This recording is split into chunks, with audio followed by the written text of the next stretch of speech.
Hello, everyone, and welcome back to another Hard Count podcast. And today I'm going to be giving you guys my best bets against the spread for Week 12 of the NFL season. Real quick, before we get into the video, though, I just want to remind you guys to hit that subscribe button. It would mean a lot to me. We've been gaining a lot of subscribers recently, so thank you guys for that. I'd love to keep it up. So, yeah, hit that sub button. But without further ado, let's get right into the video.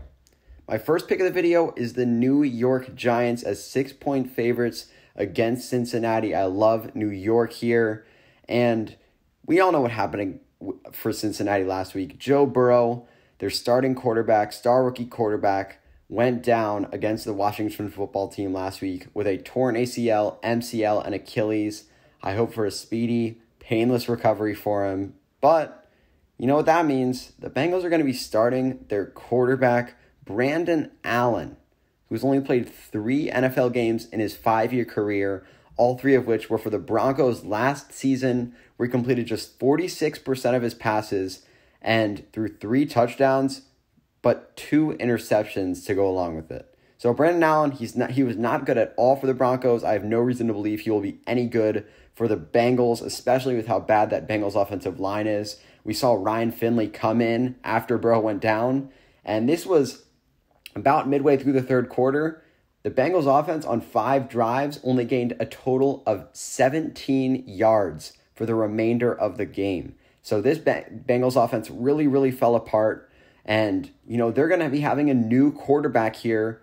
They're going to be scrambling to get Brandon Allen adjusted, ready for this game, because he was not even the backup quarterback. As I talked about, that was Ryan Finley. Brandon Allen was the 3rd stringer. He was hardly getting any reps at all before Burrow went down. So I think it might take some time for Brandon Allen to adjust, as he wasn't ready for this game. He wasn't ready for this opportunity, and he's only played 3 NFL games in his entire career. So now he's just thrown into this Bengals offense with a bad offensive line. I don't know how that's going to go. And then if you look at the other side of the ball, I'm loving the Giants. I like the spot quite a bit. They're coming off a bye, which means they'll be extra rested. But the Giants also have a head coach who's been very impressive to me this season, Joe Judge. And good coaches off a bye are something that I always like to take. And I also have loved what I've seen from this Giants team as well in their past couple of appearances. I mean, we've seen this Giants defense really step up. I think Vegas may be undervaluing their defense. And Daniel Jones has been much better in these past couple weeks as well. So I still think the Giants are undervalued by Vegas and a lot of people. So I like them for that reason, and I also like them because I think they're going to be extra motivated in this game. The Giants are still very much in the playoff race because the NFC East being, let's just say not very good. And they just watched someone who's definitely in that race, a team, the Washington football team, go out and destroy Dallas on Thanksgiving. So this is a huge win. It's an opportunity to get a win and stay in that race against Washington and the Eagles and the Cowboys for the NFC East title. This is a loss they cannot afford against this Bengals team where they can definitely get a win. So I think they definitely come out extra motivated to get this win after they just saw what Washington did to Dallas just last week. So, I also believe that there's going to be turnovers. I think that's going to be a big factor in this game. Whoever wins turnover battles often might run away with the game. And, I think Brandon Allen, he was turnover prone last season. I think he's going to be turnover prone once again behind this Bengals offensive line. I think he's going to be rushed. So I think there's definitely going to be some turnovers for the Bengals, and that's going to benefit the Giants. So I like an extra motivated Giants team in this one, off a bye against Cincinnati, with uncertainty at quarterback, to come out and win this game 26-17. Next, and my second pick is Las Vegas at Atlanta. I'm taking the Raiders here, -3. And, I love the Raiders in this one for multiple reasons. And let me just say real quick, I think this is going to be a very high-scoring game. It's a battle of 2 explosive offenses and defenses that have struggled a little bit more through the course of the season. So I expect a high-scoring game in this one. But one thing going for the Raiders is simply that I trust their offense much more. I trust Derek Carr more than I trust Matt Ryan this season. Derek Carr has been very good. And, we look at it, these past 3 games, the Raiders have scored more than 30 points in all 3 of those games, Whereas in the Falcons' last 3 games, they scored 9, 34, and 25 points. I don't know what I'm getting out of the Falcons week in, week out, and that's been a theme throughout the entire season. And I have way more faith in this Raiders offense to put up points than I do this Falcons offense, especially when this Raiders offense is playing against a very, very bad Atlanta secondary. Now, another thing I'm going to say is that the Raiders are going to be more motivated. If you notice, I talk about motivation because it's very important in these games.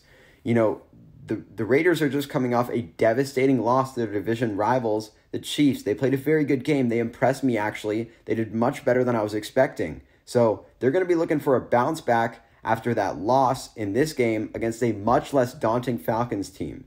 So, as I said, a bounce back is what the Raiders are going to be looking for, along with the fact that this is a huge, almost must-win game for the Raiders in the AFC playoff picture. They cannot afford a loss in this game because there are several teams competing for those 3 spots in the AFC playoff picture right now. It's a very competitive race, and if they lose this game where they're favored against the Falcons, their odds are going to significantly drop. This is a place where the Raiders need to get a win. So I think they're going to be extra motivated. They have extra reason to be prepared for this game. It's a big game for the Raiders.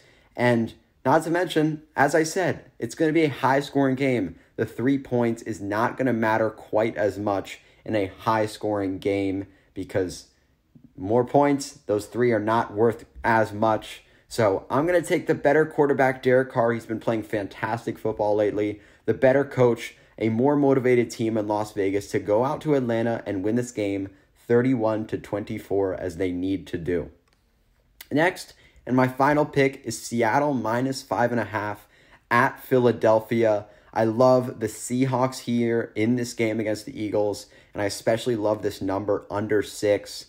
And the first thing that I want to say is I love taking better quarterbacks against the spread in the NFL, and right now, you can't get much bigger of a gap than Carson Wentz and Russell Wilson when it comes to quarterback play.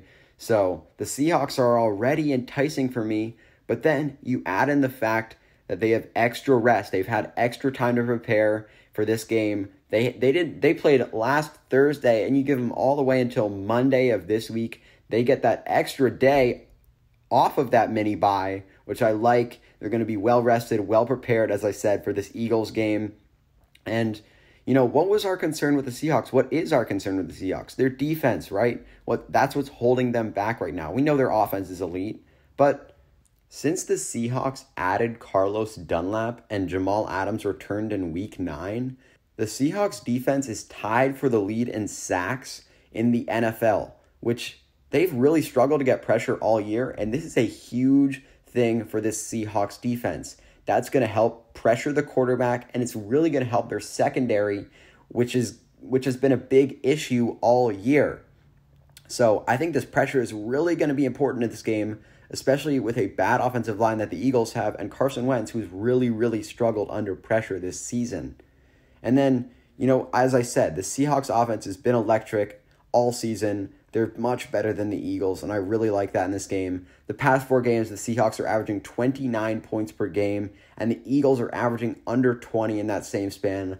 I don't think that the Eagles' offense is going to be able to keep up with the Seattle offense, which has been very, very good these past couple weeks, and just all season, really.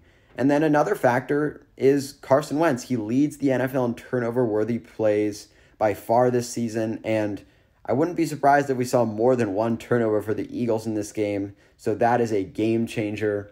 But I like the Seahawks here with under 6 right now, -5.5. You can go get that. I love that number for the Seahawks. But again, I like the better quarterback, extra rested Seahawks. The defense is getting things together to cover the 5.5 spread here against the Eagles.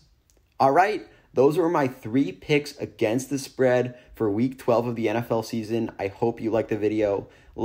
Comment your thoughts down below. Subscribe as always. And until next time, peace.